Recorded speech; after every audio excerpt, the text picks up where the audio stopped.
होली नाम सुनते ही रंगों की, खुशियों की और जश्न की एक तस्वीर आंखों के सामने आ जाती है ना? एक ऐसा त्योहार जिसके बारे में हम सब जानते हैं, जो जोश और उमंग से भरा होता है।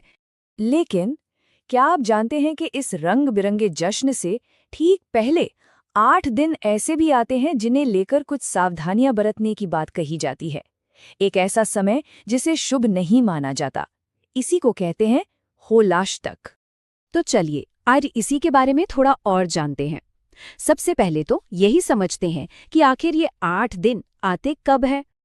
अगर हम साल 2026 का उदाहरण लें तो ये टाइमलाइन बिल्कुल साफ है। देखिए, हिंदू पंचांग के हिसाब से फाल्गुन महीने के शुक्ल पक्ष की अष्टमी तिथि से होलाष्टक शुरू होता है।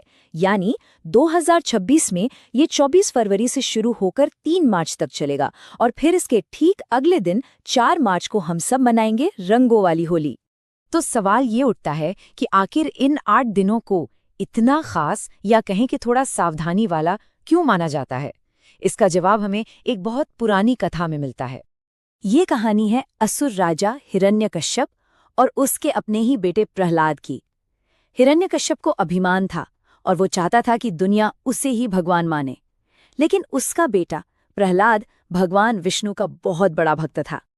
अब अपने ही बेटे की ये भक्ति राजा हिरण्यकश्यप को बिल्कुल पसंद नहीं आई और गुस्से में आकर उसने प्रहलाद को भगवान विष्णु की भक्ति छोड़ने के लिए मजबूर करने की कोशिश की।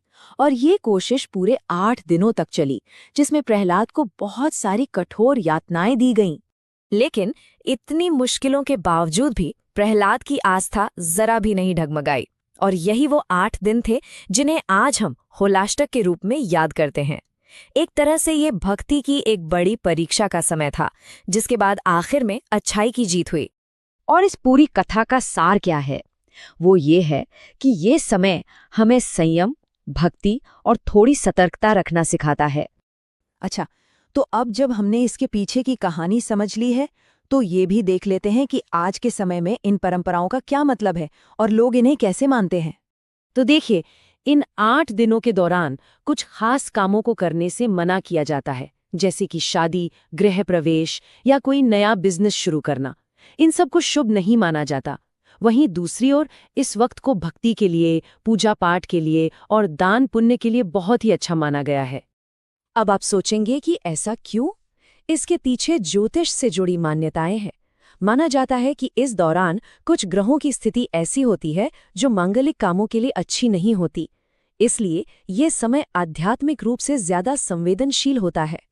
और ये बातें सिर्फ ज्योतिष तक ही नहीं है, बल्कि हमारी लोक परंपराओं का भी हिस्सा बन चुकी हैं।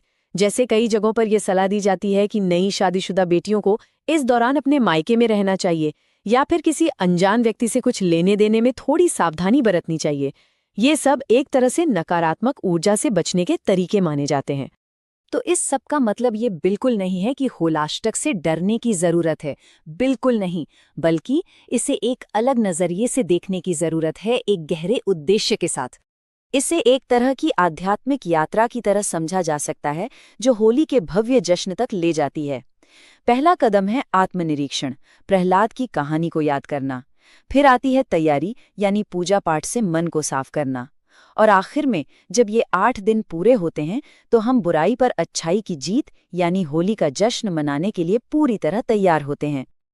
आखिर में होलाष्टक हमें बस थोड़ा रुककर सोचने का एक मौका देता है।